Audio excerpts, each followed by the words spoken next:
ఇప్పుడే అందిన వార్త. బ్యాంక్ అకౌంట్ నుంచి రూ. 436 కట్ అవుతున్నాయి, తెలుసుకోండి అంటూ లేటెస్ట్ అప్డేట్ అయితే రావడం జరిగిందండి.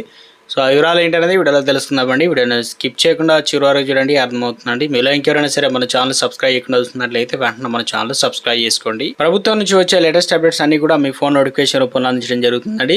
చూస్తున్నారు కానీ లైక్ చేయడం మర్చిపోతున్నారు, దయచేసి లైక్ చేయండి. లేట్ చేయకుండా వీళ్ళకి అయితే వెళ్ళిపోదామండి. కేంద్ర ప్రభుత్వం అమలు చేస్తున్నటువంటి ఓ బీమా పథకం సభ్యులు మే 31 లోపు వారి అకౌంట్లో రూ. 430 ఉంచుకోవాలన్నమాట.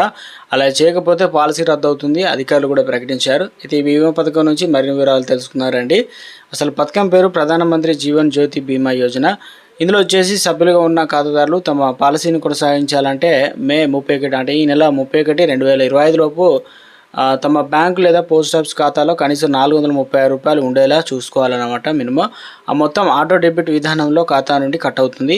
మే 31లోగా ఈ అమౌంట్ అనేది మెయింటెనెన్స్ చేయని వారి పాలసీలు కూడా రద్దు అవుతుందని అధికారులు అయితే ప్రకటించారు.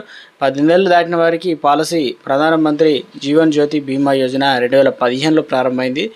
ఇది ప్రభుత్వ ఆధారిత జీవా బీమా పథకం. ఈ పథకం కింద 18 నుంచి 50 ఏళ్ళ మధ్య వయసు కలిగిన వ్యక్తులు సంవత్సరానికి రూ. 436 ప్రీమియం చెల్లించాలి.